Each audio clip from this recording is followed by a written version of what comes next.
नमस्कार, आप देख रहे हैं वीके न्यूज। मैं हूं सुनील राउत। 13 दिसंबर के दिन संसद के अंदर और संसद के बाहर क्या हुआ, ये पूरी दुनिया ने देखा।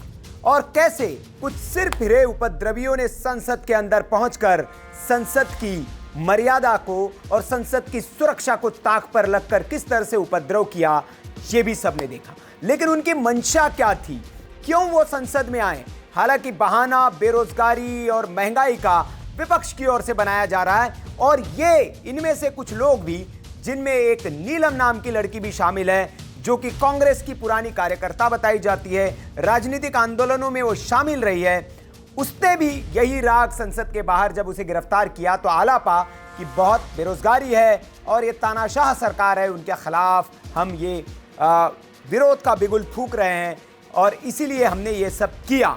लेकिन जब इनको गिरफ्तार किया गया, अब तक इस मामले में 6 आरोपियों को गिरफ्तार किया गया था, अब इस मामले में 7वें आरोपी की भी आज गिरफ्तारी हो गई है। और 7वें आरोपी की गिरफ्तारी के साथ भी पूछताछ में नए कुछ खुलासे हुए, चौंकाने वाले खुलासे हुए हैं। और जो प्लान इनका था, वो सारा का सारा प्लान सामने आया है पूछताछ में।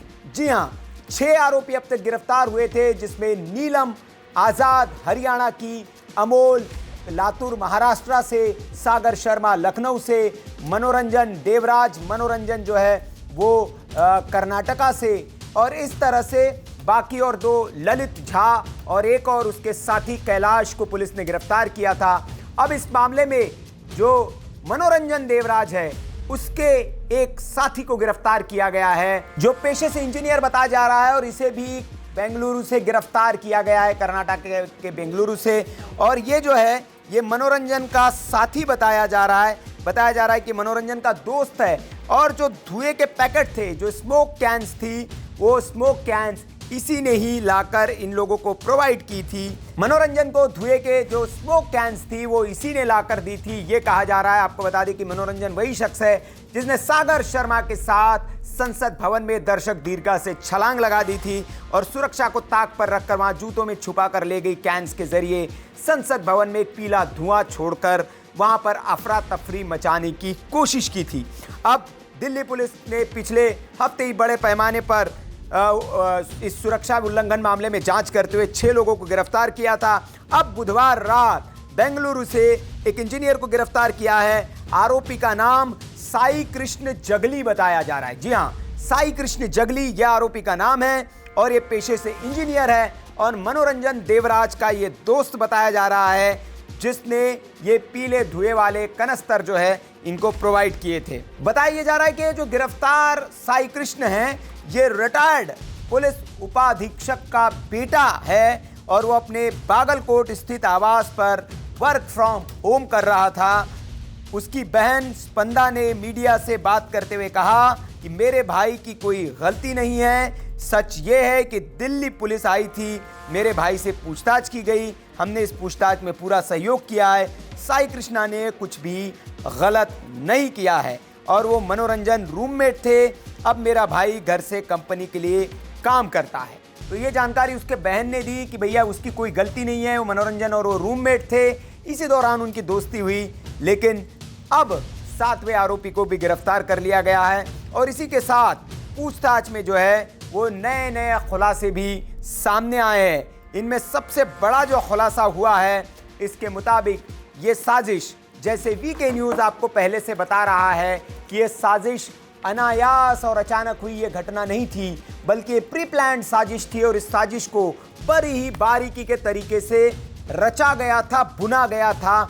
याद करेंगे वीके न्यूज़ की अगर आप वीडियोस देखेंगे तो वीके न्यूज़ ने घटना के तुरंत बाद आपको ये जानकारी दे दी थी, जिस पर अब जांच एजेंसियों ने भी मुहर लगाई है और जांच एजेंसियों ने भी अपनी जांच में वही बताया है जो आपको पहले दिन वीके न्यूज़ ने बता दिया था। जी हां, जो अभी खुलासे हुए उसके मुताबिक ये जो योजना थी, इन लोगों ने पूरी तरह से सुनियोजित तरीके से इस योजना को इन्होंने रचा था और इसकी प्लानिंग जो है वो 2 साल से चल रही थी। जी हां, 2 साल से इन लोगों ने इसकी प्लानिंग की थी और 2 साल से कई बार इन्होंने रेकी की और रेकी करने के बाद इस मामले पर उन्होंने इस बात को भी जाना कि संसद में जूतों की चेकिंग नहीं होती है, इसलिए जूतों के अंदर वो स्मोक कैन छुपा कर लाए। 3-4 बैठकें इन्होंने की थी आरोपियों ने, ये बात सामने आई है। और इसके पीछे का मकसद क्या था वो आप जानेंगे तो हैरान रह जाएंगे। और इस मकसद के बारे में भी वीके न्यूज आपको पहले ही बता चुका है। हमने कहा था कि नीलम आजाद, वो शख्स जिसने बेरोजगार बताकर अपने आप को संसद के बाहर हंगामा काटा, उसका मकसद और इन छात्रों का मकसद हार्दिक पटेल जैसा, कन्हैया कुमार जैसा नेता बनने की इच्छा थी। ये हमने आपको उसी दिन आपको बताया था। और आज जांच एजेंसियां भी यही कह रही है कि इनका मकसद यही था। ये चाहते थे कि ऐसा कुछ किया जाए ताकि मीडिया का कवरेज मिले, कुछ बड़ा किया जाए और उसके बाद जब हम बाहर निकले तो नेता बन के बाहर निकले, भीड़ के पास जाए, भाषणबाजी करे, राजनीति में उसके जरिए एंट्री मिले। क्योंकि इनको पता है कि जो देश के विरोध में काम करते हैं या देश विरोधी कृत्य करते हैं, इस तरह के जो अनर्गल बयानबाजी करते हैं, भारत तेरे टुकड़े होंगे जो लोग कहते हैं, उनको एक राजनीतिक दलों का एक धड़ा है जो इनको हाथों हाथ ले लेता है। तो इसीलिए उसी से प्रभावित होकर ये भी सोच रहे थे कि हम ऐसा कुछ करें जिससे कि लाइमलाइट में आए और ये जो लोग हैं, जो राजनीतिक दल है, हमें नेता बनने का मौका मिले, टिकट मिले, हम चुनाव लड़े और बड़ा फेस बने, मीडिया कवरेज हमें मिले। ये इन लोगों का प्लान था। इनका प्लान संसद भवन के सामने भूख हड़ताल के विकल्प पर भी ये लोग विचार कर रहे थे। लेकिन बैठक में तय हुआ कि संसद के अंदर हम स्मोक कैन चलाएंगे ताकि ज़्यादा से ज़्यादा मीडिया में इसका हमें कवरेज मिल सके। लेकिन उन्हें नहीं पता था कि ये वो सरकार नहीं है जो इनके इस कारनामे को माफ़ कर देगी। जबकि अब यूएपीए के तहत इनके खिलाफ मामला दर्ज हो चुका है और इनका करियर तबाह हो चुका है। नेता बनने का इनका सपना भी धरा का धरा रह गया है। हालांकि इन बच्चों के जो माँ बाप हैं वो कह रहे हैं कि हमारे बेटे बेगुनाह हैं, लेकिन बेगुनाह नहीं, ये शातिर साजिश रचने वाले अपराधी है। ये वीके न्यूज़ पहले दिन से कह रहा है, क्योंकि ये आम अचानक किया गया काम नहीं हो सकता कि किसी बच्चे ने अनायास कर दिया हो। और बेरोजगारी और महंगाई तो इसके पीछे का कतई कारण नहीं हो सकता है। ये वीके न्यूज़ पहले दिन से आपको बता रहा है। और वीके न्यूज़ ने यह भी आपको बताया था कि इनकी मंशा इसके पीछे क्या है। और उस बात पर जांच एजेंसियों ने भी मुहर लगा दी है। जो सूत्रों के हवाले से खबर है कि जांच एजेंसी ने यही बताया है कि इनका जो मकसद था यही था, लाइमलाइट लूटना, नेता बनना।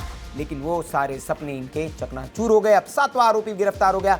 जांच एजेंसियां और बारीकी से इस मामले की जांच कर रही है और तह तक पहुंचने की कोशिश कर रही है कि क्या इनको विदेश से फंडिंग तो नहीं हुई, किन राजनीतिक दलों ने इनका सहयोग किया, इनके पास पैसे कहां से आए, बेरोजगार अगर थे तो फ्लाइट से कैसे चलते थे, कैन लाने के लिए, स्मोक कैन लाने के लिए पैसा कहां से आया, 2 साल से प्लानिंग कर रहे थे तब इनको फंडिंग कौन मुहैया करा रहा था। इन सारे सवालों के जवाब जांच एजेंसी तलाश रही है।